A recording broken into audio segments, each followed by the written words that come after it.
Hoy tenemos el gran honor de contar con Pedro Vivar, un referente en el ámbito del desarrollo personal, liderazgo y bienestar integral. Pedro es el creador del popular podcast Emotion Me, fundador de Diario Estoico y cofundador de la programación neuromotriz. Su trabajo se centra en la conexión entre el cuerpo y la mente, ayudando a las personas a alcanzar un equilibrio emocional y físico. Es autor de varios libros influyentes, incluyendo La felicidad es el problema, Ecos estoicos, Super Sapiens y El arte de la coherencia. Con su enfoque único, Pedro nos enseñará cómo integrar hábitos saludables en nuestra vida diaria. Muy bienvenido, Pedro. Muchísimas gracias por estar aquí con nosotros. Muchas gracias, Claudio. Es todo un honor estar aquí. Pues es un placer tenerte por aquí porque, como antes te comentaba, me ha costado mucho poder contactar contigo y traerte y me hacía muchísima ilusión porque eres, creo que de las primeras personas que empecé a seguir de manera más continua y regular porque creo que aportas mucho y muy bien a estos hábitos saludables, tanto a nivel físico, a nivel cognitivo, a nivel motriz, a nivel espiritual, y a veces es difícil eh, englobar todo esto porque lo que veo que hay mucha gente que se hace muy especializada, ¿verdad? Algo en lo físico, algo en lo mental, algo en lo cognitivo, pero tú tienes una manera de verlo todo más holístico, y siempre que digo holístico a alguien en los comentarios me lo describe de manera peyorativa, pero yo para mí el término holístico es bueno, que incluyes varias facetas, y me gustaría, por si alguien no te conoce todavía, que yo imagino que en el mundo de la salud, que es donde me gusta a mí más divulgar, digamos, te conocerán todos, pero me gustaría, si no te importa, que nos comentaras cómo comenzaste en este viaje en el desarrollo personal y qué eventos o experiencias te influyeron en tu enfoque hacia esta gestión emocional y filosofía estoica que te gusta divulgar, Pedro.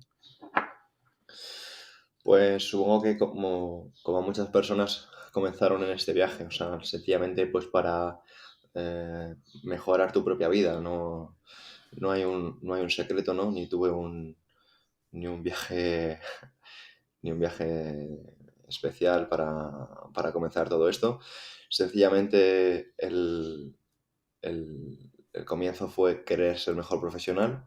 Yo me di cuenta que cuando gestionaba mi centro deportivo, pues sí que es cierto que puedes tener unos conocimientos a nivel técnico, sabes manejar a las personas para que mejoren pues, su rendimiento físico, su salud, su composición corporal y demás, pero estás muy perdido en todo lo demás, estás muy perdido en tu capacidad de comunicar, estás muy perdido en la gestión del negocio, estás muy perdido en tus finanzas, estás muy perdido en temas de marketing. Y bueno, pues esto hizo sencillamente que un sentido de responsabilidad individual que tenía, pues me llevase a decir que si las cosas no me iban todo lo bien que me podían ir, pues era únicamente por mi gestión, ¿no? Entonces lo que hice en este proceso fue tratar de buscar herramientas y aprender de personas que ya estaban donde yo quería estar. Eso me llevó a un viaje precioso en el que comencé pues, en 2017 a hacer entrevistas y en 2018 fundar el podcast Emotion Me, en el que bueno, pues ya tenemos casi 500 episodios haciendo entrevistas a personas y referentes profesionales en el ámbito de la salud, del rendimiento, de la psicología o de la empresa, ¿no? Y esto pues me ha llevado pues, muchas aventuras alrededor del mundo. He entrevistado a personas como el CEO de CrossFit, Greg Glassman. He estado en Los Ángeles, grabando en Nueva York, en Sudamérica, en Dubái, en Francia, pues con todo tipo de personalidades, con el asesor del emir de Dubái, con Dari Halmawet, con todo tipo de figuras y referentes, y esto pues al final inevitablemente, ¿no? Si vas persiguiendo un poco este tipo de dinámicas, algo se te acaba pegando. Hablas mucho siempre en tus publicaciones sobre, en este sentido, sobre la conexión que hay entre cuerpo y mente. En tu filosofía de vida, o como tú más o menos, en tu estilo y tus hábitos, ¿cuál crees que es la conexión más importante en esta dualidad, no en este binomio cuerpo y mente en tu caso, Pedro? Pues, pues Claudio, yo lo que he descubierto a través de este viaje, de preguntar y de buscar, no solo fuera, sino dentro de uno mismo, es que lo que sucede con las personas a veces es que estamos distraídos.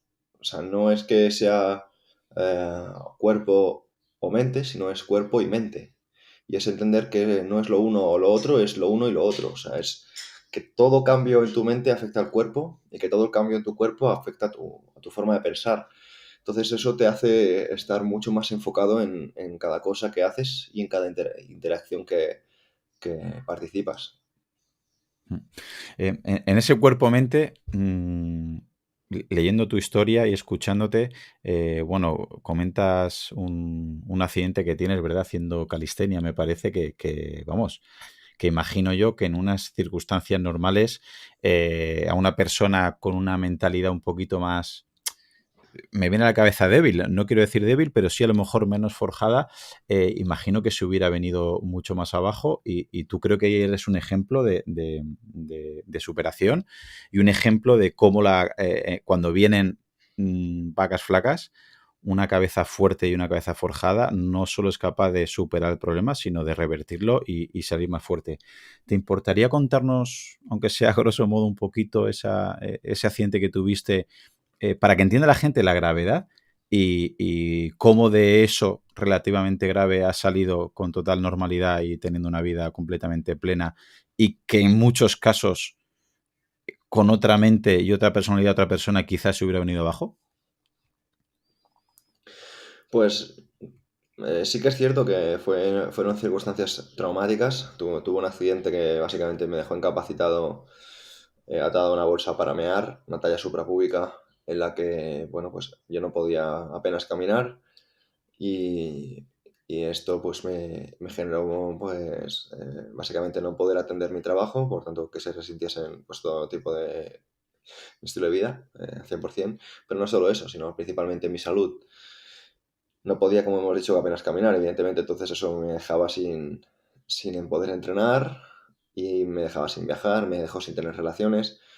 Y cuando nos ponemos a pensar, bueno, pues al final, ¿qué le dejas a un ser humano? Cuando su identidad está muy basado en su cuerpo, en sus capacidades atléticas y demás, pues le deja vacío, le deja roto. Y yo me convertí en un juguete roto en el que, bueno, por suerte ya había comenzado mi tránsito en el mundo del desarrollo personal y me apoyé mucho pues en la literatura, me apoyé mucho en la psicología y en el trabajo de muchas personas. Pero no solo eso, porque creo que si solo me hubiera apoyado en el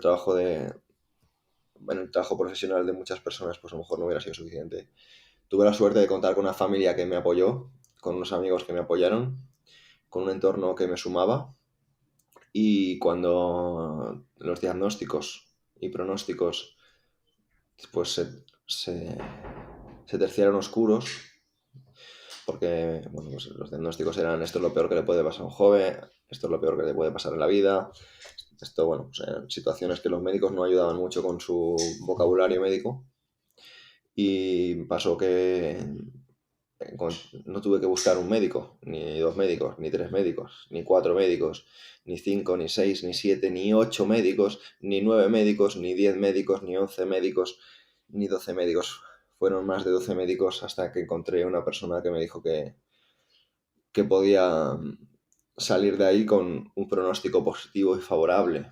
Entonces eso fue realmente lo que me llevó, ¿no? O sea, las circunstancias y la persistencia, ¿no? Porque no quiero decir que el mérito fuera mío, o sea, tuve cerca muchas personas que me empujaron a seguir buscando y luego también pues encontrar una persona que pudiera solucionar el problema.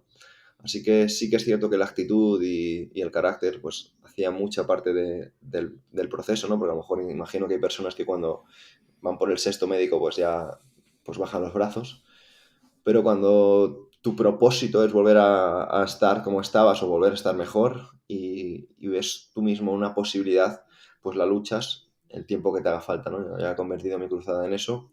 Me apoyé leyendo a gente como Víctor Frankl o Nelson Mandela. Me acuerdo que por entonces yo me acuerdo que leía a Nelson Mandela que se había pasado muchos, muchos, muchos años en prisión y en una entrevista cuando le dicen, bueno, ¿qué se siente al haberse pasado cerca de 20 años en prisión?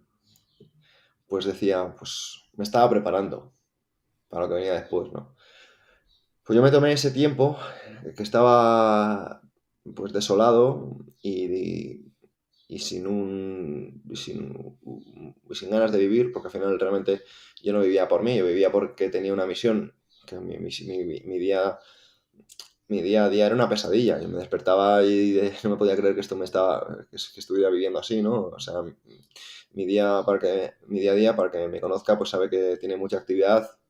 Empiezo el día temprano y lo acabo tarde. Y no lo hago porque tenga que hacerlo, lo hago porque es quien soy, ¿no? Entonces, si me incapacitase de nuevo, pues sería pues un proceso muy complicado, ¿no? Entonces, mm, yo lo que quiero animar un poco a las personas es a que ellas mismas cumplan con lo que ellas mismas se han propuesto, y aunque las circunstancias a veces se te oscuras, pues al final todo saldrá bien, y si no sale bien es que no es el final. No nos rindamos tan rápido. ¿Crees que es importante prepararte para estas acciones? Es decir, hay mucha gente que a lo mejor pues no se ha preparado, no ha trabajado, digamos, pues esta mentalidad, esta actitud, esta psicología, o como lo queramos denominar, y hasta que no tienen un evento traumático, no tienen un despido, no tienen un divorcio, no tienen la muerte de un familiar o no tienen un problema económico, no empiezan a trabajar, a estudiar al respecto, y quizás es el momento más complicado, ¿no? Para empezar.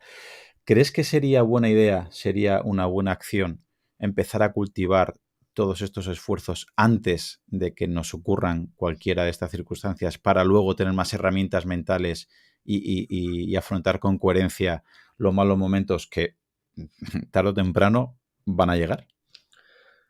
Sí, mira, Claudio, yo me considero una persona que bailo entre el optimismo y el pesimismo.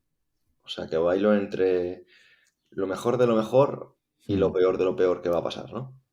Entonces eso me llevó a precisamente esa preparación.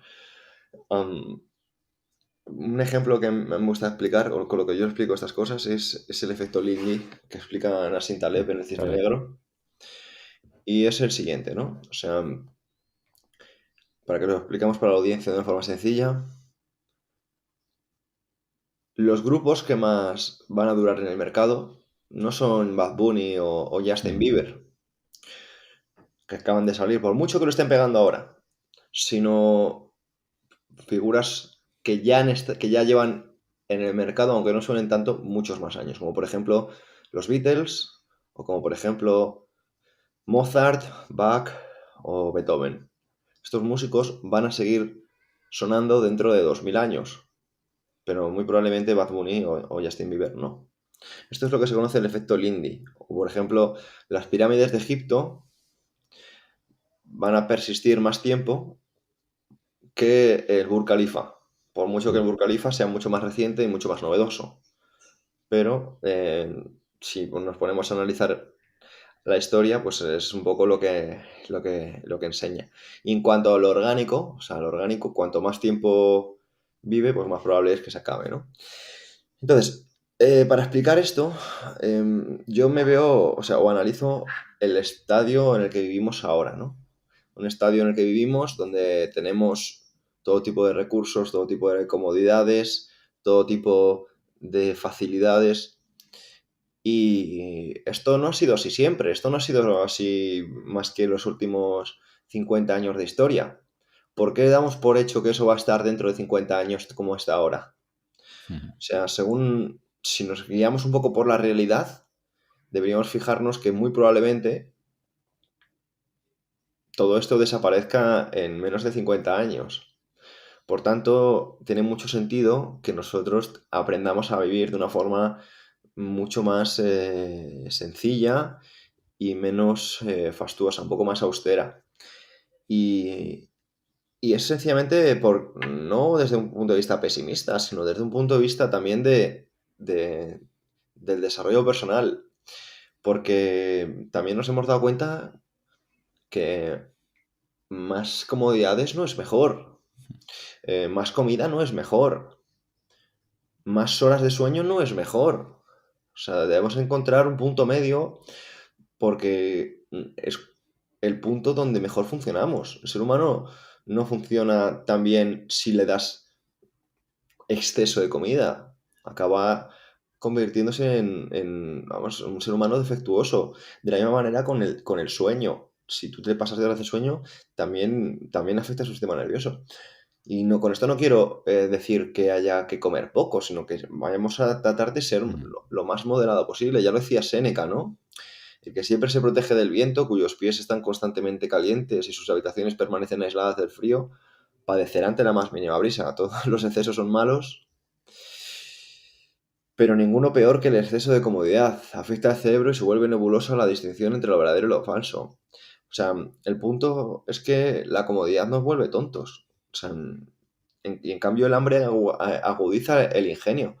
Yo veo a mi primo pequeño que tiene todas las facilidades del mundo y veo un poco lo hipocondríaco que es, lo Ujú. quejica que es, y veo, por ejemplo, la generación de mis padres y veo que son personas muy resolutivas. Son todo el mundo de este tipo de generaciones, vamos, aparte de que tienen un carácter fuerte, y esto lo que voy a decir es poco políticamente correcto, no han ido Ujú. al psicólogo para Ujú. solucionar sus problemas. Y en cambio ahora mismo tenemos a estos niños diagnosticados con mm, todo tipo Ujú. de patologías cerebrales, que yo les digo, madre mía, si es que les vais a hacer creerse que están fatal y lo único que les pasa es que están atocinados. Comentas a colación de esto, hay algo que me ha gustado mucho en tu último libro, bueno, son varias cosas, el arte de la coherencia, y hablas de la importancia de vivir en coherencia con uno mismo y sobre todo superar el miedo a ser auténtico. ¿Podrías explicarnos qué quieres decir exactamente con vivir en coherencia y cómo podemos aplicar este principio en nuestra vida diaria para mejorar nuestra salud o nuestro bienestar? Mira, pues de una forma muy sencilla. Hay personas que, por ejemplo, para decir lo que yo acabo de decir, y es que las personas están atocinadas, antes pensarían qué van a pensar si yo digo si las Mm. personas están atocinadas. O sea, entonces tú ya no estás diciendo lo que sientes, tú estás diciendo lo que piensas. Pero ya no lo que tú piensas, sino Mm. que lo que tú piensas que otro piensa. Entonces empiezas a vivir una película, pero es que es la película que tú te has montado en la cabeza. Y entonces sucede que estamos dejando de vivir nuestra vida para vivir la vida en función de la programación con la que hemos crecido. Una programación en la que, por ejemplo, pues yo soy muy crítico con el sistema escolar, o con la escolarización, porque la escolarización no es un medio educativo. La escolarización es un medio de escolarización. Es un medio que Ujú. enseña a las personas pues, a recibir órdenes, a estar sentadas, a escuchar, a callarse y a que si no responden, tienen un cero.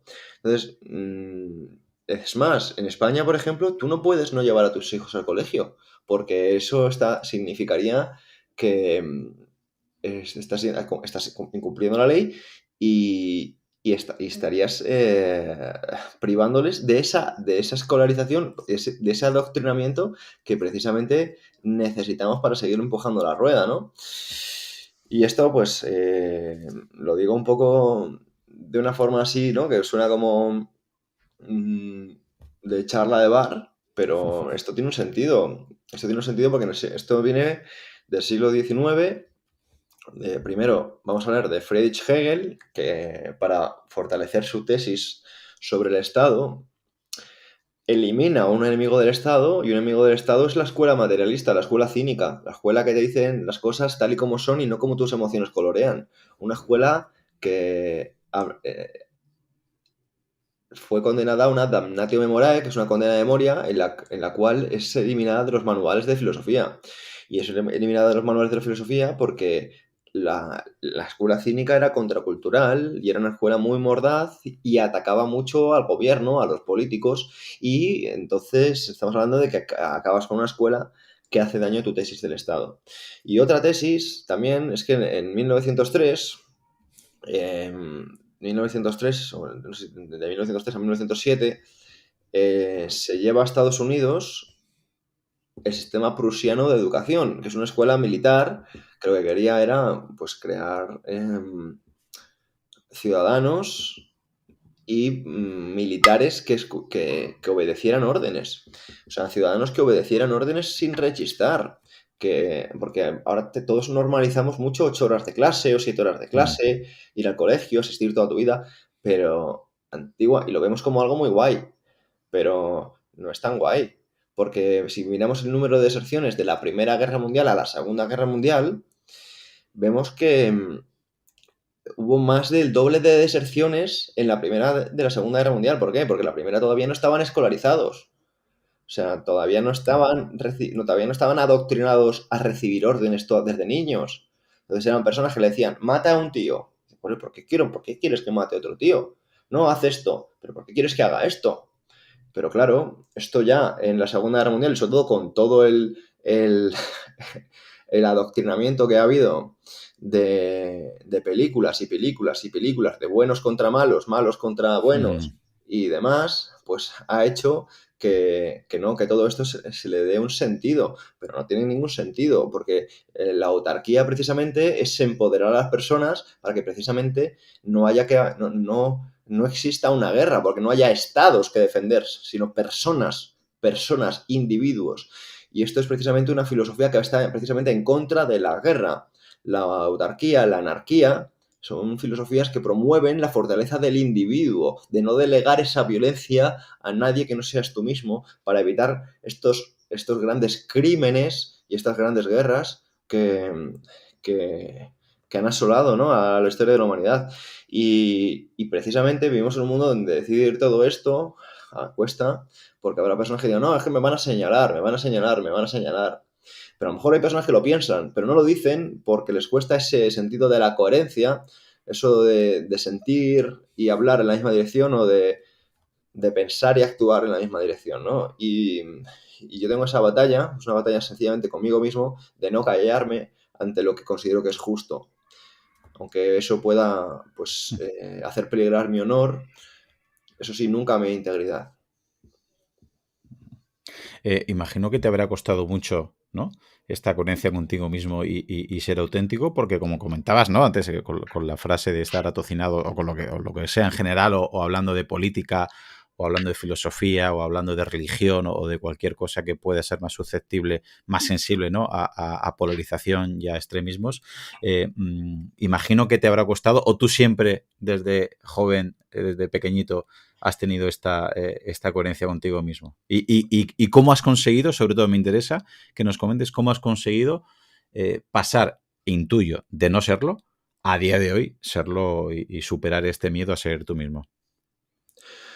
Pues lo cuento, tengo aquí el libro, ¿no?, del arte de Mm. la coherencia, lo cuento aquí. Aquí cuento cómo, pues básicamente va a ser de una forma sencilla, pues me he pasado toda mi vida obedeciendo órdenes, me he pasado toda mi vida escuchando a quien se supone que sabía vivir, y te encuentras con que no saben vivir, pero que te venden que sí. Entonces, la vida no tiene reglas. La vida no tiene reglas. O creas las tuyas o sigues las de otros. Pero en la vida no me cuentes que no, es que hay una forma de hacer las cosas. No, no, no hay. Está tu forma de hacer las cosas o la forma de otro tío, pero no hay una forma de hacer las cosas. Entonces, el punto es que yo me he encontrado con que si, habiendo estudiado lo que se supone que tenía que estudiar, habiendo comido lo que se supone que había que comer, ¿no?, por ejemplo, una carrera, o seguir la pirámide alimenticia, o entrena de esta forma, pues habiendo seguido todas estas líneas, pues me he encontrado con que mi vida no ha sido mejor, y que incluso muchas veces me he estrellado. Y no ha sido pues cuando me he encontrado el trabajo de otras personas que en un principio también han sido cuestionadas, en un principio también han sido señaladas, en un principio han sido criticadas o denunciadas, pues encuentras otras vías. Y encuentras otras vías políticamente incorrectas, y te ves encima sometido a la crítica y a un poco pues casi a jugártela para ser un paria, ¿no? Pero dices, mira, que me la voy a jugar. Y te lo juegas y te sale bien. Entonces ya no, una vez que cruzas ese umbral, ya no hay quien te pare, porque ya es como un poco también como cuento la historia en el libro, ¿no?, de Philip Douglass, que fue un esclavo al que le dan palizas, o voy a contar así de una forma rápida, le dan muchas palizas, le dan palizas, le dan palizas, le dan palizas, le dan palizas todos los días, él sufre por todas estas palizas y llega un momento que ya se le cruza un cable y dice, me vas a matar, pero no me vas a dar más palizas. Entonces el tipo se defiende, se defiende de tal nivel que el guardia se achanta y ya no le vuelve a dar palizas. Entonces él dice, claro, si es que lo que me ha pasado es que me estaba comportando como una persona sumisa. Y por comportarme como una persona sumisa, pues pasa. Sí, que de otra manera me van a matar. Bueno, no pasa nada, pero es que prefiero estar muerto. Y el problema también es que nuestra sociedad ve temas como la muerte como algo malo. El tema del suicidio se ve siempre como algo malo y en muchas ocasiones lo es porque las personas lo hacen desde un punto de vista... lo hacen desde un punto de vista desesperado o lo hacen desde un punto de vista cayendo en la depresión o lo hacen desde un punto de vista negativo. Pero, por ejemplo, la eutanasia, que es la muerte buena, debería respetarse y debería estar en la orden del día. Deberíamos ver a personas que llega un momento y como ciertos animales se apartan porque dicen ya han cumplido con mi misión en esta tierra, pero tenemos todos mucho miedo a la muerte y precisamente la muerte es el mejor invento de la vida, porque la muerte es lo que nos enseña que, que somos todos iguales de verdad, que los ricos, los pobres, los altos, los bajos, los feos, los guapos, y los afortunados o los desdichados, todos os vamos a morir. Entonces, esto es a mí personalmente es una idea que me maravilla, me parece preciosa y, y cuando la vemos desde esta perspectiva no la tememos, no montamos un drama. Y en situaciones donde muchas personas dirían, ay, ay, ay, ay, pues tú ves algo natural, como por ejemplo que se caigan las hojas en otoño o como por ejemplo que florezcan las flores en primavera, ¿no? Y la perspectiva de de esto, pues es un poco lo que yo trato de promover, pero esto no es mío, esto ya es de la escuela cínica, esto ya lo hablaban estos filósofos sabios descendientes de Sócrates para alcanzar la libertad de uno mismo. No porque realmente fuese la mejor forma, sino porque era una forma de vivir coherente. Entonces, si vamos a ser coherentes, debemos ser coherentes entendiendo que no hay una verdad, sino que está tu verdad y que puedes seguirla o puedes vivir una mentira creyendo que hacer lo que otros hacen es el camino, pero nadie te garantiza que eso sea la verdad. A mí me gusta citar siempre a Carlos Vico cuando cuento estas cosas, porque lo he comentado de una forma sencilla. La verdad no existe, la mentira sí. Por tanto, el único mal que yo propongo pues un poco como autor es el de la incoherencia. Antes has comentado un poquito, ¿no? Que no estás de acuerdo con la educación actual. Yo soy profesor, yo estoy dentro del sistema educativo y por desgracia te tengo que dar la razón. Y cada vez veo más incoherente, valga la redundancia, este sistema educativo. Y te quería preguntar, aparte de que no estás de acuerdo con el continente, digamos, de este sistema educativo, con el contenido, por ejemplo, hablas bastante tú de filosofía, ¿no? Hablas del cinismo, hablas del estoicismo muchísimo, epicureísmo, budismo. ¿Crees que si cambiaran los contenidos, por ejemplo, de asignaturas como filosofía y empezaran a hablar de estos contenidos en el sistema educativo, valdría para algo? ¿Cómo enfocarías tú en este sentido la educación? ¿Merecería la pena introducir estos conceptos o sería en vano? No, no, o sea, yo soy muy radical, Claudio. Mira, yo lo que haría es, mira, te cuento una cosa. Yo doy formaciones a nivel de pues, ciencia del deporte, metodología de entrenamiento y demás. Y, y estas metodologías tienen un precio. Y no solo que tengan un precio, sino que además se llenan y tengo los alumnos que se pegan por venir y dejan su dinero y se organizan para venir y se dejan el culo fuera de clase. Son personas dedicadas. ¿Por qué? Pues porque no es obligatorio. Entonces, yo acabaría con la educación obligatoria. Y lo que permitiría es a los maestros, a los profesores, que fueran totalmente libres. Y dices, ofrezco mis conocimientos. Y de esa libertad de oferta de conocimientos, son los propios alumnos los que van al maestro. Y desde esa posición el maestro verdaderamente tiene autoridad y tiene potestad.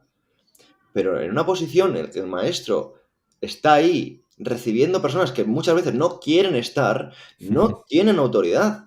Les estamos privando a estas personas de su autoritas. Y sin esta autoritas vamos a limitar el potencial de estos pequeños, de estas grandes potencias que tenemos, ¿no? Como futuro, estos chavales. Y entonces, a mí no me cambies matemáticas por una hora más de educación física, ni me cambies lengua por una hora más de filosofía, porque no hemos solucionado nada. No hemos solucionado que los chavales tengan la opción, de en lugar de dedicarle 6 horas, le voy a dedicar 7, o le voy a dedicar 8, o le voy a dedicar una, pero de mucha calidad de forma voluntaria.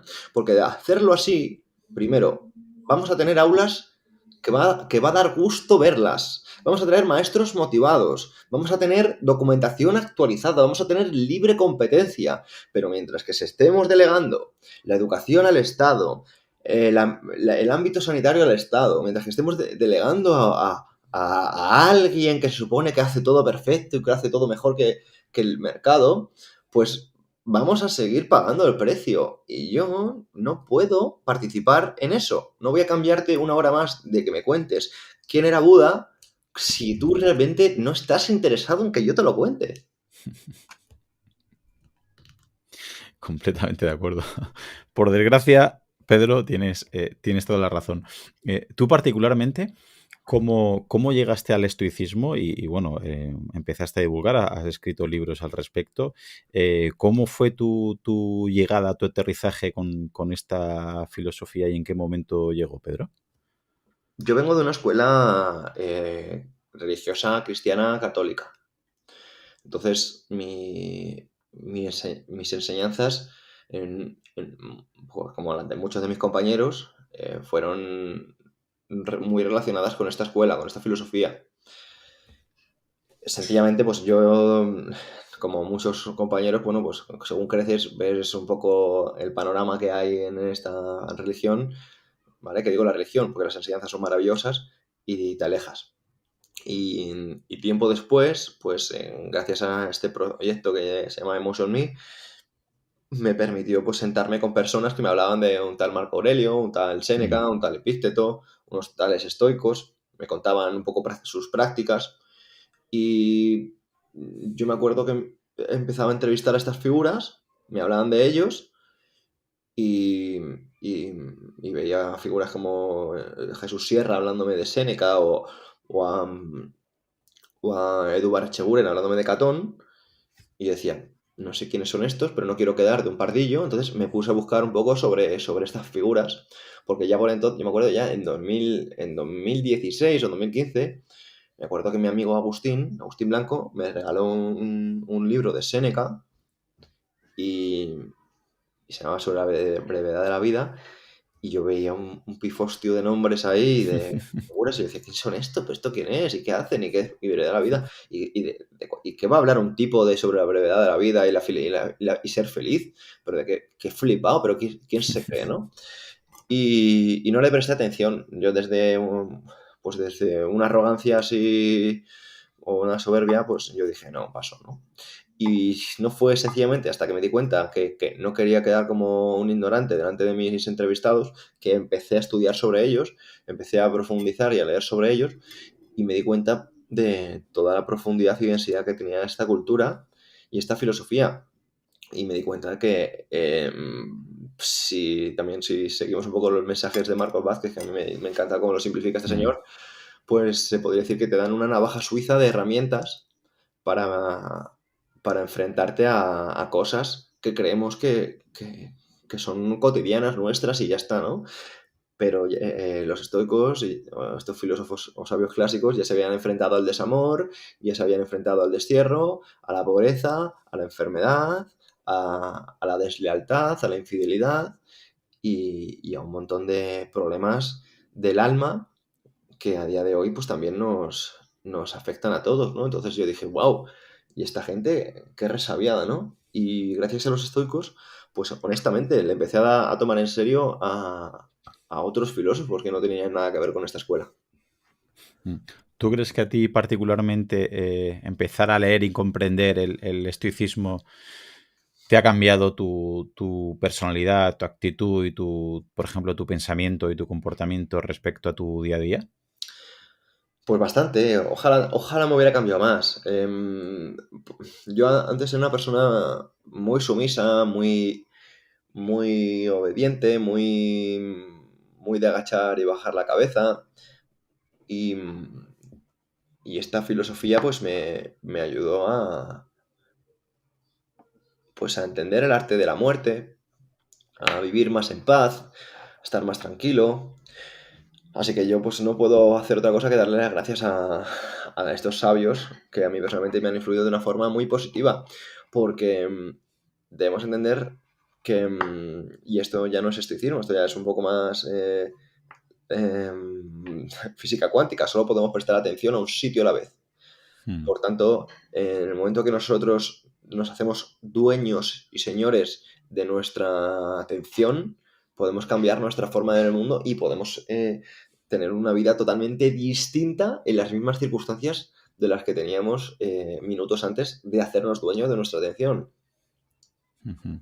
Y decía Epicteto, ¿no? Creo recordar que no hay nada que puedas hacer prestándole mejor, no hay nada que puedas hacer mejor si le prestas menos atención. Así que la atención es clave en todo. Pero ¿tú crees que la gente entiende realmente todo lo que hay alrededor o todo lo que hay respecto al estoicismo? Porque a veces se escuchan críticas o se escuchan interpretaciones del estoicismo, o por lo menos yo las leo, que me gusta, por ejemplo, leer mucho más Invicto de Marcos Vázquez o leerte a ti o a Pepe García, el estoico, que lo explicas de una manera mucho más coherente y pragmática.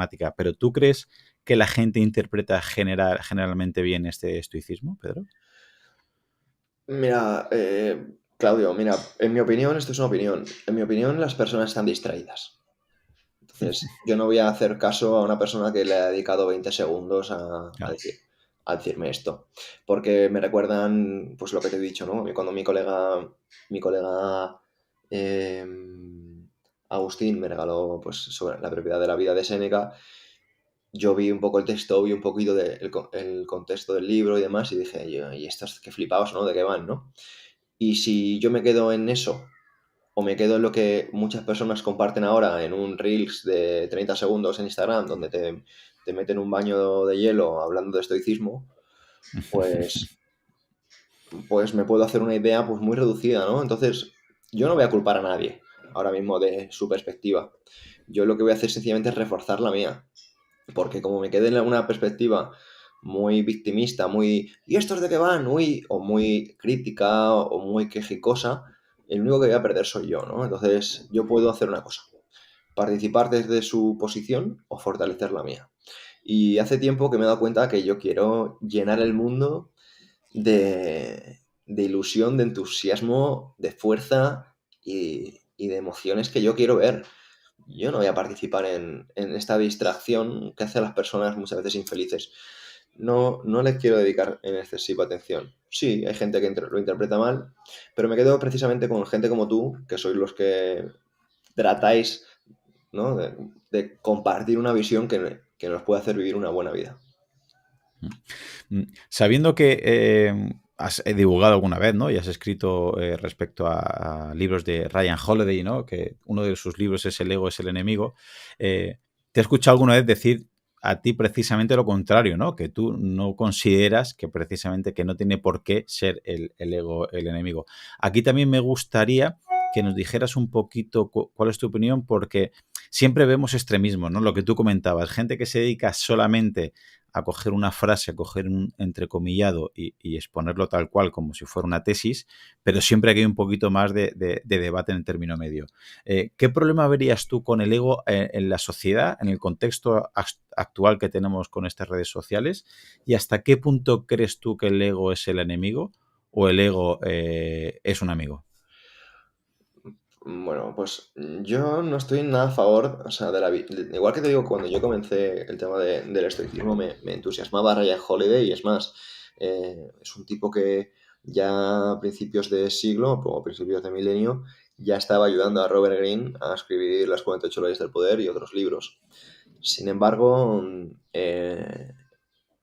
Ryan Holiday tiene una visión, desde mi gusto, muy cuadriculada, muy cerrada, y se aleja de otras filosofías. Se aleja del taoísmo, se aleja de filosofías pues, que no ven las cosas como buenas o malas, sino como sencillamente que todo forma parte de un todo mucho más grande, de un yo todo superior.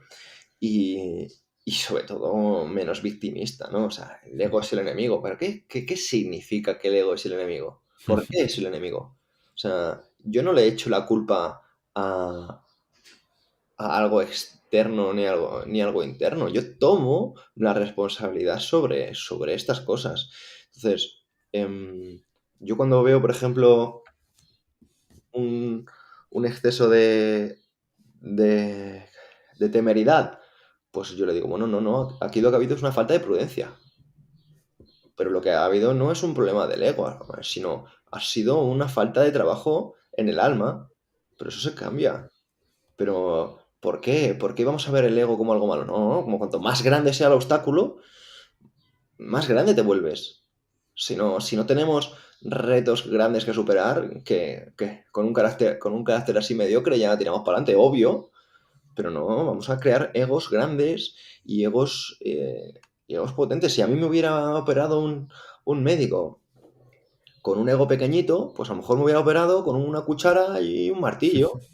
Pero gracias a Dios, o gracias al cielo, a la divinidad, o a lo que sea, bueno, me operó una persona con ambición, una persona que no quería hacer lo que todos, una persona que quería mirar más lejos, a diferencia de los 12 anteriores que tenían a lo mejor un ego más chiquitito, que decían, no, mis limitaciones están aquí, oye, obvio que están aquí, pero vamos a ver, no hemos venido aquí para quedarnos con nuestras limitaciones, hemos venido aquí para hacer algo más. Y si a alguien les cuece, pues entonces el problema está en esa persona, que se lo trabaje. Y si me escuece a mí, el problema lo tengo yo, me lo trabajaré.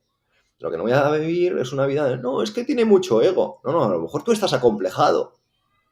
¿Por qué vamos a decir a una persona, no, es narcisista? No, a lo mejor tú eres un acomplejado. Y vivimos en un mundo donde el problema no es la codicia, es la envidia. A mí me gusta el cuento este judío en que un codicioso y un envidioso le piden a un genio, o sea, un genio les ofrece el doble al segundo que pida de lo que pida el primero. A los dos le van a conseguir, le van a dar lo que ellos quieran. Pero al segundo que pida le va a dar el doble de lo que pida el primero. Entonces, en lugar de pedir una fortuna, y luego aunque otro tenga dos fortunas, y que tenga más que tú, al final pide primero el envidioso y lo que pide es quedarse tuerto. Y así el codicioso se quedaría ciego y el envidioso se queda con más, ¿no? Entonces, vivimos un punto donde muchas personas tienen miedo a la grandeza. Tienen miedo a la grandeza, a que otros tengan más que ellos. Y si vivimos el mundo como el ego es el enemigo, a lo mejor es que vivimos el mundo como unos envidiosos. Y para mí no hay ninguna emoción peor que la envidia, porque fíjate que la gula puede ser mala, la lujuria puede ser mala la pereza, puede ser mala la avaricia, puede ser mala la soberbia, pero ninguna hay peor que la envidia, porque la envidia es capaz de lo peor, de lo peor y de lo peor. Entonces, para mí nada, para nada es el ego es el enemigo. Para mí el ego es una oportunidad de ser grandes. También te he leído alguna vez que más que el ego, a veces no iba a decir culpabilizas, pero tampoco creo que es el concepto mejor que puedo explicar es respecto a la felicidad, ¿verdad? Que hay mucha gente que con esta búsqueda de la felicidad se está metiendo precisamente en un callejón sin salida y un concepto mal entendido puede dar lugar a problemas mayores. ¿A qué te refieres cuando, por ejemplo, en tu libro comentas que la felicidad es el problema, Pedro? Porque confundimos felicidad con bienestar. Hay personas que creen que la felicidad se encuentra en una taza de café, en un atardecer, en un paseo con la persona que quieres. Y eso no es felicidad, eso es bienestar. Todo lo que provenga del exterior, por muy bonito y barato que sea, es bienestar. ¿Un atardecer proviene del interior? No. como no proviene del interior, es bienestar, viene de los sentidos. Un, un café calentito en la mañana, no, pues igualmente proviene del exterior, entonces es bienestar. Un paseo con un amigo, o con tu madre, o con tu padre, o con tu novio o tu novia, también proviene del exterior, por tanto no es felicidad, es bienestar. Entonces, el punto es una vez más que nosotros entendamos que la felicidad no es otra cosa que dominar el arte de las representaciones. El arte de las representaciones, el momento que nosotros somos capaces de diseñar la realidad que nosotros estamos viendo, porque nosotros podemos ver algo, ¿no? Pero lo que una persona ve como algo malo o como algo que le daña, otra persona es capaz de verlo como algo que le beneficia. Por eso los estoicos se están popularizando tanto, ¿no?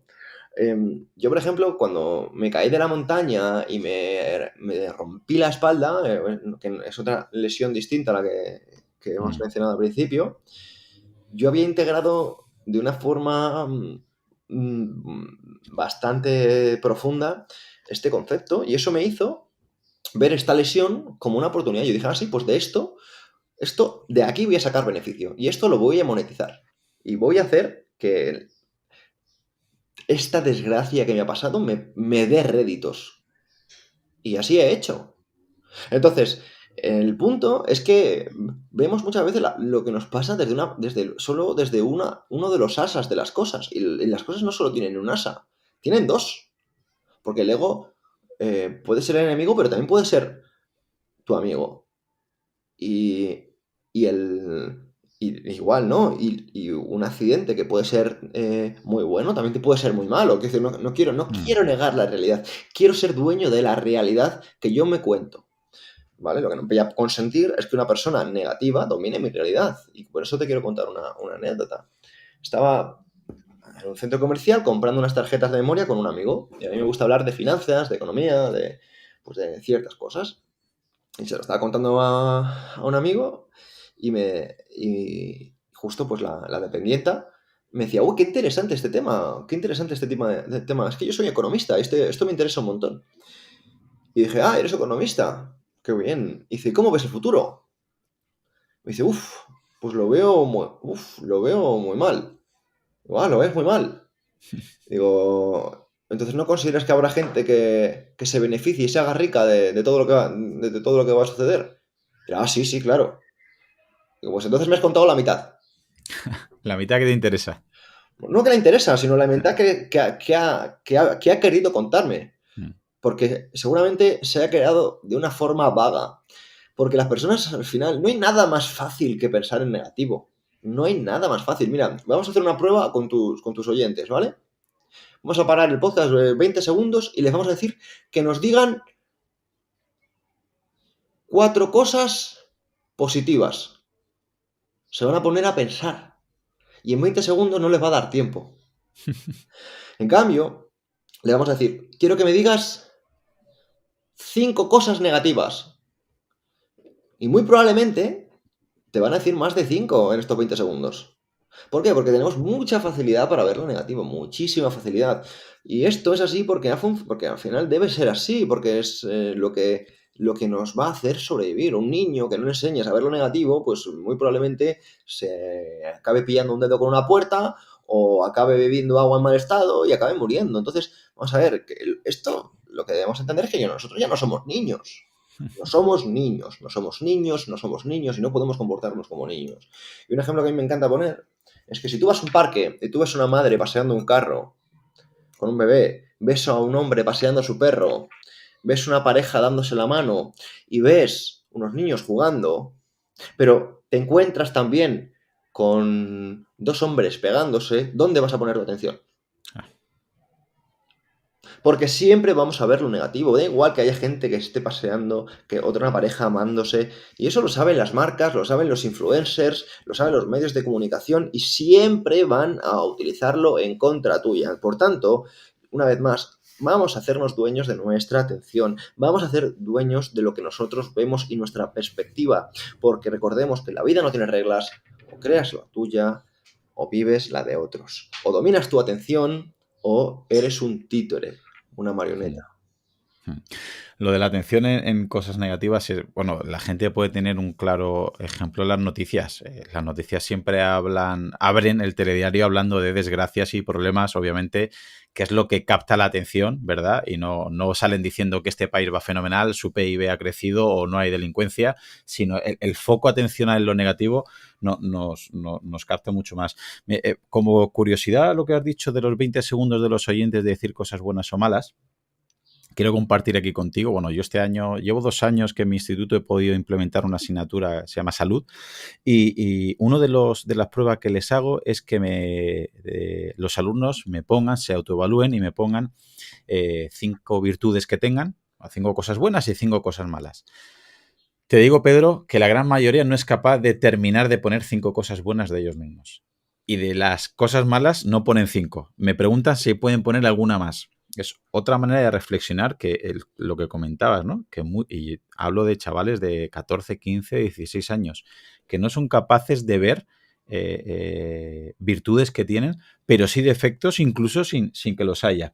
Y lo otro que quería apuntalar un poquito es que creo que es un concepto también que deberíamos retomar, que obviamente tú lo hablas, lo divulgas bastante, que es esto del amor fati, ¿no? Que es que también la gente que creo que no llega a entender esto o es extremista lo lleva siempre a la parte mala, ¿no? Pues mira, si has tenido una lesión, si no puedes salir de casa, si has tenido cualquier evento, que es un problema obviamente, intenta sacar partido de eso y estoy seguro que puedes aprovechar para tocar el instrumento que hace tiempo que no tocabas, para escuchar los podcasts que querías, para ver la serie que echabas de menos o no sé, para ejercitar más la pierna que no está mala o cualquier cosa que puedas hacer. Pero claro, la gente que no lo entiende, volvemos al principio de la entrevista, ¿no?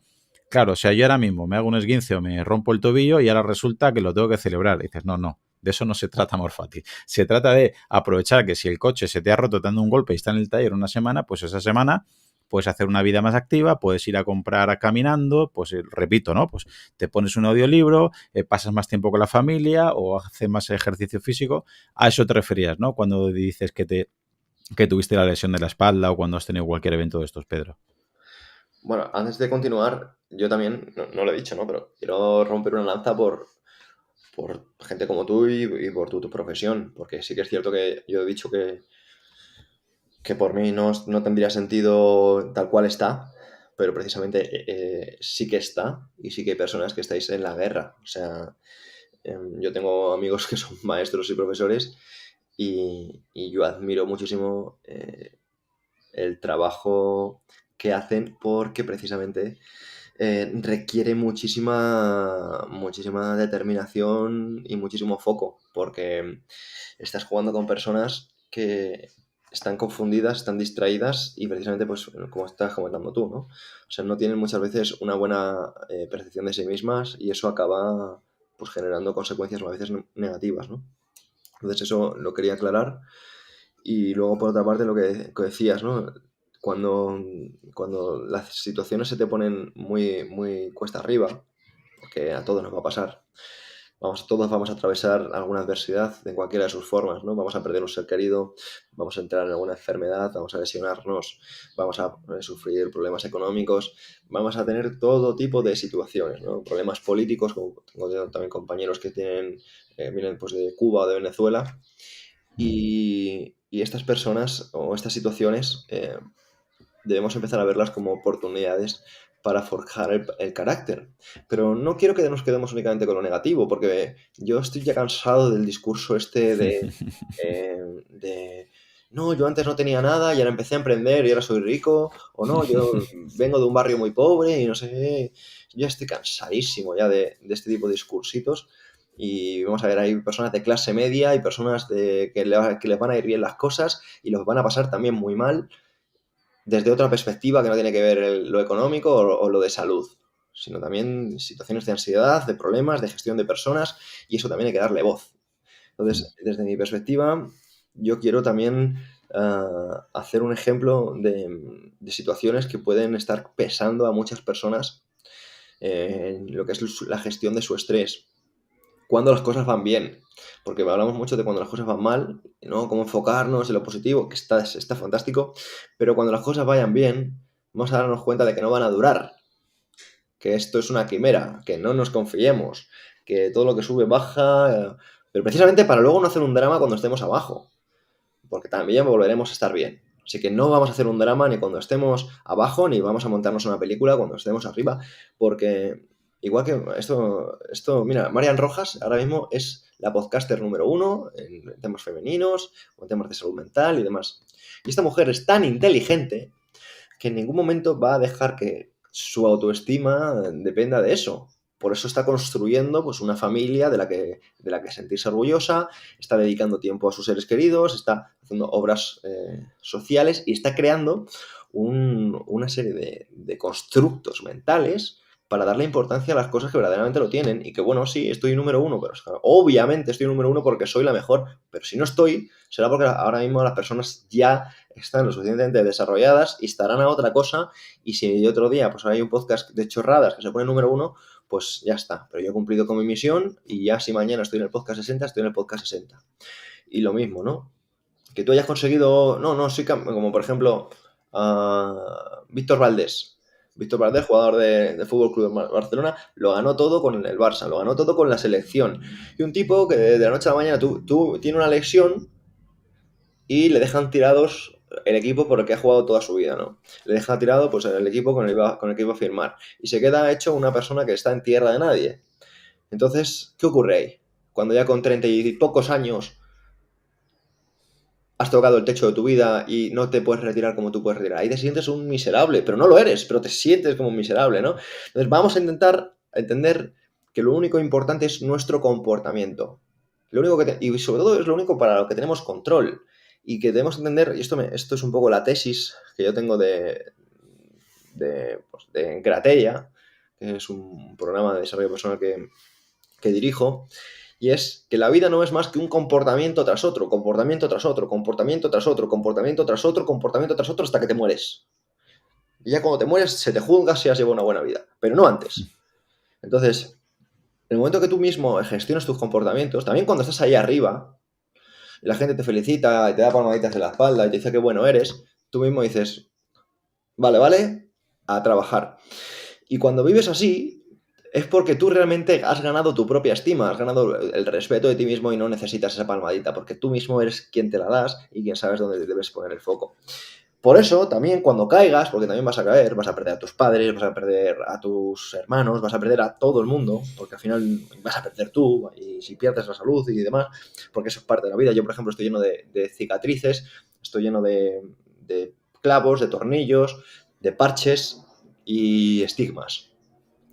Pero no hago dramas, porque hay gente que está peor que yo. Yo me puedo poner en pie y puedo hacer flexiones. Y hay gente que a lo mejor, pues igual que yo, no ha tenido la bendición que ha tenido la fortuna, ¿no?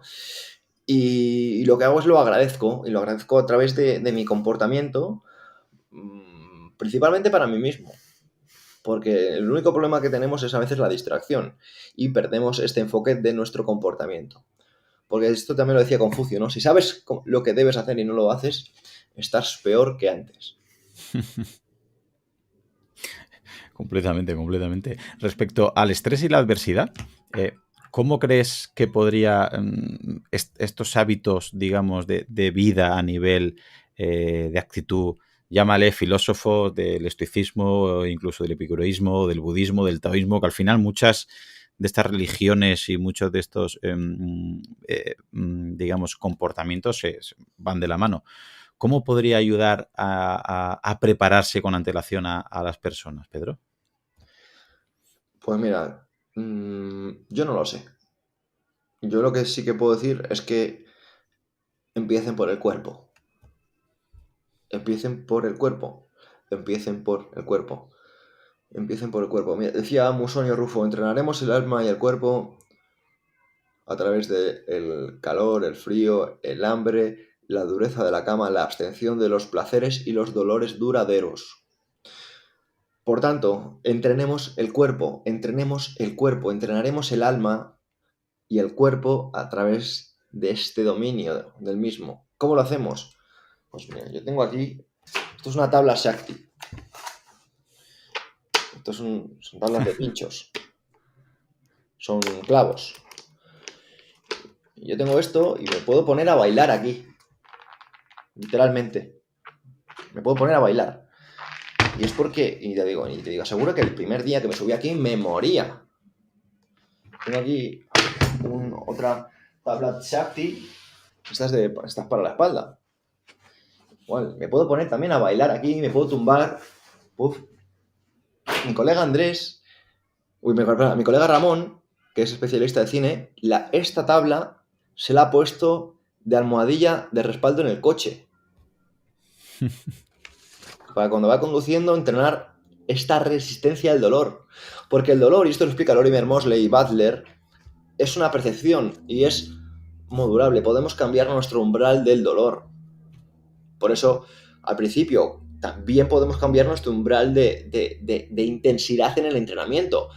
Cualquier persona que entrene lo va a haber comprobado por sí misma, haciendo el primer día 10 flexiones, está echando la lengua fuera. La lengua fuera. O 10 burpees o lo que sea.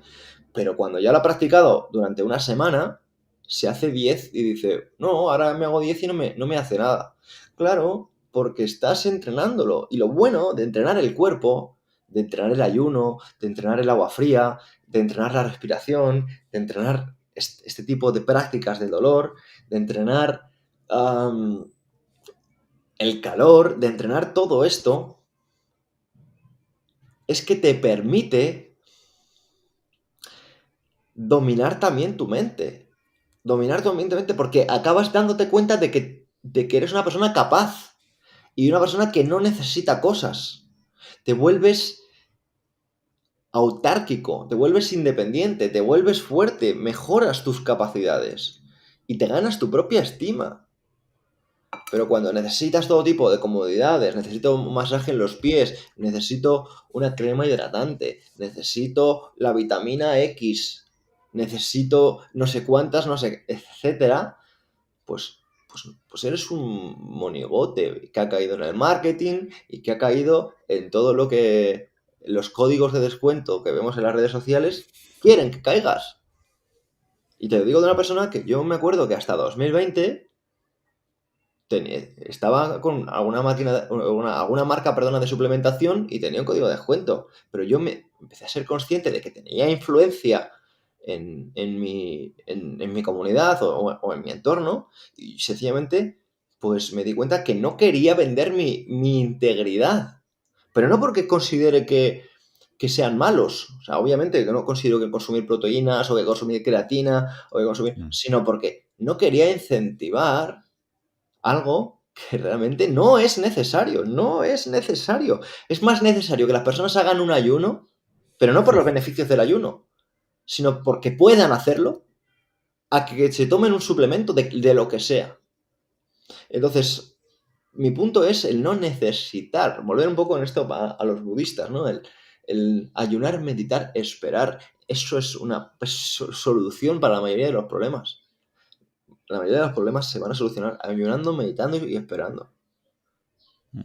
Has comentado la conexión que hay entre cuerpo y mente y hay un paralelismo no, o sea, también hay una conexión que creo que hasta hace muy poco no se le había dado tanta importancia, pero que para mí es la que más la tiene hasta donde entiendo y siguiendo tus divulgaciones, que es esta programación neuromotriz, ¿no? Que hay una conexión entre psicología y fisiología y que al final es creo, la explicación a muchas de las cosas que nos pasa, cómo actuamos, cómo estamos, cómo entrenamos. ¿Qué nos puede decir al respecto de esta programación neuromotriz y esta conexión psicología, metabolismo, fisiología, anatomía? ¿Qué relación hay y por qué es tan importante, Pedro? Vale, la mayoría de personas entienden que las palabras, el lenguaje, es una vía de expresión. Eso se entiende con mucha facilidad, pero a veces no entendemos que el cuerpo también es una vía de expresión. El cuerpo es una vía de expresión. Nuestro cuerpo está mandando mensajes que otras personas son capaces de interpretar. Debemos entender que tenemos 4 veces más vías aferentes que vías eferentes. Eso significa que tenemos más vías que van de cuerpo a cerebro que de cerebro a cuerpo. O sea, todo el mundo sabe que el cerebro es el que ayuda a nivel motor a levantar, por ejemplo, la mano. Pero olvidamos que aunque yo tenga la mano totalmente quieta, me está mandando un montón de información a mi cerebro. O sea, nuestro cuerpo está mandando información de la temperatura de la sala, de la luz que me entra por los ojos, de las veces que me está latiendo el corazón al minuto, de las respiraciones y la cadencia de mi respiración al minuto, por ejemplo, lo que me está apretando la ropa, si se me está erizando la piel, la tensión que tengo en mi cuerpo, lo relajado que estoy, pero no me lo está diciendo de una forma consciente, me la está diciendo de una forma inconsciente, está mandándome esa información de una forma abrumadora, pero me lo está mandando de una forma inconsciente, muy sutil, que debería pararme y sentir punto por punto todo lo que acabo de mencionar para ser consciente. Pero esto me lo hace porque si yo tuviera que estar pendiente de todo esto a la vez, me daría un ataque de epilepsia. Yo no podría Claro. estar pensando, ¿cómo me voy a comportar? En función de la luz que me entre, de la posición, de mi postura, de mi respiración, del latido de mi corazón, de la temperatura. O sea, no puedo. Entonces, ¿qué hago? Pues mi cuerpo lo hace por mí y es parte de nuestra gracia, ¿no? Como seres humanos. Entonces, la programación neuromotriz explica sencillamente todo esto y explica precisamente que nosotros no solo afectamos a nuestro cerebro de una forma inconsciente, sino que también podemos afectarlo de una forma consciente. Por ejemplo, esto lo explica Jordan Peterson o Amy Cuddy, el Mm. tema de, por ejemplo, Amy Cuddy es la autora de las poses de poder, es una profesora de Harvard, y el Jordan Peterson, pues en 12 reglas para vivir, te habla de llevar los hombros atrás y demás para cambiar la pose, para cambiar la actitud y demás, ¿no? Pero eso yo lo veo que está bien un poco para hacer una idea a la persona, pero lo veo de una forma muy, muy simple, porque es mucho más profundo. Porque si no le damos a las personas los matices, pues podemos caer en la frivolidad y podemos ser muy poco rigurosos. El punto para explicar esto bien es que no es lo mismo levantar los brazos, porque levantar los brazos puede ser ruina, que levantar los brazos con una depresión escapular, con una activación del transverso, apretando el glúteo, llevando la respiración a toda mi bóveda posterior, o sea, a toda la cadena posterior y levantando la barbilla. Entonces, en esta posición es muy difícil sentirse mal. Otra cosa es que una persona me diga que levanta los brazos y se siente mal. Mm. Obvio, porque no estás activando ni la mitad de programas motores, o sea, ni un cuarto de los, mitad de los programas motores que estarías activando de otra forma, ¿no? Entonces, el punto es que hay una total desconexión de la información que se comparte de cuerpo a cerebro. Entonces hay tanta información y tanto potencial de lo que puede hacer nuestro cuerpo por nuestra forma de vivir que nosotros desde programación neuromotriz explicamos ya no solo esto, sino que damos distintas formas para que las personas recuperen mucha de esta musculatura que nuestro estilo de vida ha desprogramado. Mm. Qué importancia y qué poco se conoce a día de hoy en España, ¿verdad? Porque vemos que en Estados Unidos y hay otras corrientes que están más activamente en este proceso, pero ¿crees que a día de hoy es todavía un gran desconocido aquí? Bueno, yo estoy muy sesgado porque sí que es cierto que Mm. estoy rodeado de precisamente quienes divulgan de esto, ¿no? O sea, mi compañera Sara Moro, Uri García, mi compañero Rubens García también, o sea, muchas de las figuras de, de programación neuromotriz con las que estoy constantemente en contacto, ¿no? Pero, pero sí que es cierto que nosotros cuando vamos a dar formaciones, hacemos campamentos y demás, nos damos cuenta y eso sí que es cierto que el nivel de las personas que vienen cada vez es más alto, pero sí que todavía hay muchas personas que no conectan con el potencial que tiene su cuerpo. O sea, y me da igual que sean entrenadores, pero Mm. muchísimos entrenadores que no saben conectar su musculatura profunda, que tiran de musculatura superficial, que no saben disociar sus programas motores ni de la escápula ni de la pelvis, que no disocian las vértebras como deberían hacer, por ejemplo, en gestos. Y es porque se ha trabajado demasiado enfocado únicamente a la composición corporal, a la ganancia de masa Mm. muscular, a la pérdida de grasa, y se ha perdido este trabajo sutil de cirugía, que se podría decir, ¿no? Un trabajo más fino que pretende dar conciencia a cada vértebra, a cada programa motor, entender que cada parte de tu cuerpo es importante. Y si no empezamos a jugar así, pues bueno, pues acabaremos pagando el precio llegado el momento. Por si hay alguien que se ha abrumado con tanta información, así a bote pronto, ¿nos podrías recomendar libros o recursos o canales o personas a las que seguir para 3 temáticas? Te voy a preguntar. Por un lado, vamos a centrarnos en el cerebro o en la actitud, en la filosofía o la psicología, ¿vale?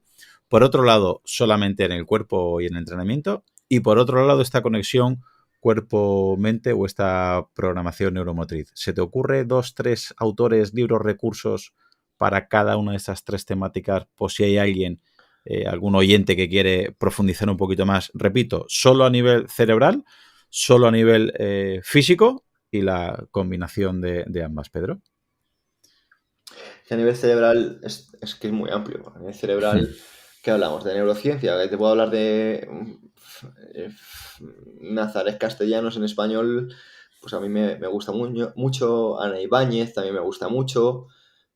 Ahora, por ejemplo, mi compañero Antonio Valenzuela, que también es profesor en el máster de programación neuromotriz, pues está divulgando mucho. Leo Primbom, que es el padre de la PNI, también lo hace muy bien, me gusta mucho.